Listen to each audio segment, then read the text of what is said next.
ಮನವೊಲಿಸ್ತಕ್ಕಂಥದ್ದೆಲ್ಲ ಮಂಡ್ಯ ಕ್ಷೇತ್ರದ ಸಂಸದರಾಗಿರ್ತಕ್ಕಂಥ ಸುಮಲತಾ ಅವ್ರನ್ನ ನಾನು ಕೂಡ ರಾಜ್ಯದ ಅಧ್ಯಕ್ಷನಾಗಿ ಭೇಟಿ ಮಾಡಿ ಅವ್ರ ಜೊತೆ ಚರ್ಚೆ ಮಾಡಬೇಕಾಗಿರ್ತಕ್ಕಂಥ ನನ್ನ ಕರ್ತವ್ಯ. ಬದಲಾಗಿರ್ತಕ್ಕಂಥ ರಾಜಕಾರಣದಲ್ಲಿ ಇವತ್ತು ಮಂಡ್ಯ ಲೋಕಸಭಾ ಕ್ಷೇತ್ರವನ್ನು ನಮ್ಮ ಕೇಂದ್ರದ ವರಿಷ್ಠರು ಜಾತ್ಯತೀತ ಜನತಾದಳಕ್ಕೆ ಬಿಟ್ಟುಕೊಟ್ಟಿರ್ತಕ್ಕಂಥ ಸಂದರ್ಭದಲ್ಲಿ ಸಂಸದನ್ನು ಭೇಟಿ ಮಾಡಿ ಅವರ ಸಹಕಾರವನ್ನು ಕೇಳ್ತಕ್ಕಂಥದ್ದು ನಂದು ಕೂಡ ಕರ್ತವ್ಯ ಇದೆ. ಸಾಕಷ್ಟು ವಿಚಾರಗಳನ್ನ ನಾವು ಚರ್ಚೆ ಮಾಡಿದ್ದೇವೆ. ಸುಮಲತಾ ಅವರು ಕೂಡ ಸಕಾರಾತ್ಮಕವಾಗಿ ಸ್ಪಂದನೆ ಮಾಡಿದ್ದಾರೆ. ಅವರು ಕೂಡ ಎಲ್ಲ ಅವರ ಅಭಿಮಾನಿಗಳ ಜೊತೆ ಚರ್ಚೆ ಮಾಡಿ ಮುಂದಿನ ತೀರ್ಮಾನವನ್ನು ತೆಗೆದುಕೊಳ್ತೇನೆ ಅಂತ ಹೇಳಿದ್ದಾರೆ. ಬಟ್ ನನಗಂತೂ ವಿಶ್ವಾಸ ಇದೆ ಅವ್ರು ನಮ್ಮ ಜೊತೆಲಿ ಇರ್ತಾರೆ, ನಮ್ಮ ಪಕ್ಷಕ್ಕೂ ಕೂಡ ಶಕ್ತಿಯನ್ನು ತುಂಬತಕ್ಕಂಥ ಕೆಲಸ ಮಾಡ್ತಾರೆ. ಇದು ಅವರಿಗೆ ತಾತ್ಕಾಲಿಕ ಹಿನ್ನಡೆ ಅಂತ ಅನ್ನಿಸ್ಬೋದು, ಆದರೆ ಮುಂದೆ ಭವಿಷ್ಯದಲ್ಲಿ ಅದು ಎಲ್ಲವೂ ಕೂಡ ಒಳ್ಳೆಯದಾಗ್ತದೆ ಅನ್ನೋದನ್ನು ನಾನು ಕೂಡ ಮನವರಿಕೆ ಮಾಡಿಕೊಟ್ಟಿದ್ದೇನೆ. ನಮ್ಮ ರಾಷ್ಟ್ರೀಯ ನಾಯಕರುಗಳು ಕೂಡ ಚರ್ಚೆ ಮಾಡಿದ್ದಾರೆ. ಎಲ್ಲವೂ ಕೂಡ ಒಳ್ಳೆಯದಾಗುತ್ತೆ ಅನ್ನೋ ವಿಶ್ವಾಸ ನಂಗೆ ಸಂಪೂರ್ಣವಾಗಿದೆ. ಈಗ ಅವರ ಅಭಿಪ್ರಾಯ ಸಂಗ್ರಹ ಮಾಡಿದ ಬಳಿಕ ಮತ್ತೆ ನಿಮ್ಮ ಜೊತೆಗೆ ಮತ್ತೆ ಮಾತುಕತೆ ಏನಾದ್ರು ಇದೆಯಾ ಸರ್? ನಾಳೆ ಅವರು ಮಂಡ್ಯ ಸಹಜ, ಯಾಕಪ್ಪ ಸಂಸದರಾಗಿ ಅವರು ಯಾವುದೋ ಒಂದು ತೀರ್ಮಾನವನ್ನು ತೆಗೆದುಕೊಳ್ಳುವ ಪೂರ್ವಭಾವಿಯಾಗಿ ಅವರ ಅಭಿಮಾನಿಗಳ ಒಂದು ಅಭಿಪ್ರಾಯವನ್ನು ಪಡೆದುಕೊಳ್ಬೇಕಾಗ್ತದೆ. ನಾನು ಕೂಡ ಅದನ್ನೇ ಸಲಹೆ ಕೊಟ್ಟಿದ್ದೇನೆ.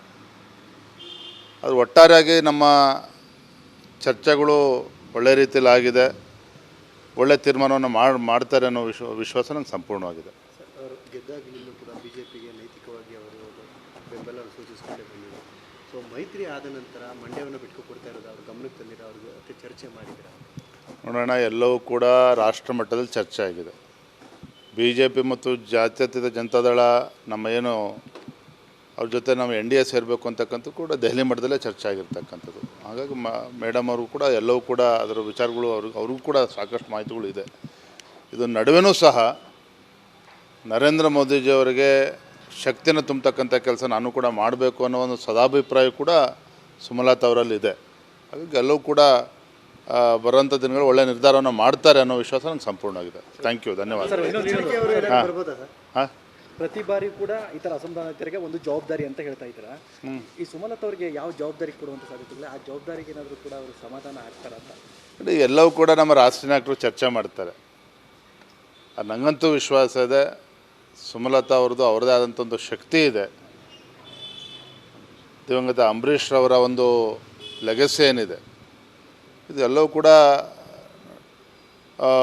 ಮುಂದಿನ ದಿನಗಳೆಲ್ಲ ಅದನ್ನು ತೆಗೆದುಕೊಂಡು ಹೋಗ್ಬೇಕಾಗಿರ್ತಕ್ಕಂಥ ಒಂದು ಕರ್ತವ್ಯ ಅವ್ರದ್ದು ಕೂಡ ಇದೆ. ಹಾಗಾಗಿ ಎಲ್ಲವನ್ನೂ ವಿಚಾರವನ್ನು ಇಟ್ಕೊಂಡು ಅವ್ರು ಮುಂದೆ ಒಳ್ಳೆಯ ನಿರ್ಧಾರವನ್ನು ಕೈಗೊಳ್ತಾರೆ. ಮಂಡ್ಯದಲ್ಲಿ ಪ್ರಚಾರ ಮಾಡ್ತಾರೆ ಕುಮಾರಸ್ವಾಮಿ ಪರವಾಗಿ. ಇದಕ್ಕೆಲ್ಲ ಬರೋದ್ರಿಂದ ನಿಮಗೆ ಉತ್ತರ ಸಿಗ್ತದೆ. ಈಗಂತೂ ಒಳ್ಳೆ ರೀತಿಯಲ್ಲಿ ಚರ್ಚೆಗಳಾಗಿದೆ. ನನಗಂತೂ ವಿಶ್ವಾಸ ಇದೆ ಒಳ್ಳೆ ನಿರ್ಧಾರವನ್ನು ಅವ್ರು ಕೈಗೊಳ್ತಾರೆ. ಥ್ಯಾಂಕ್ ಯು, ಧನ್ಯವಾದ.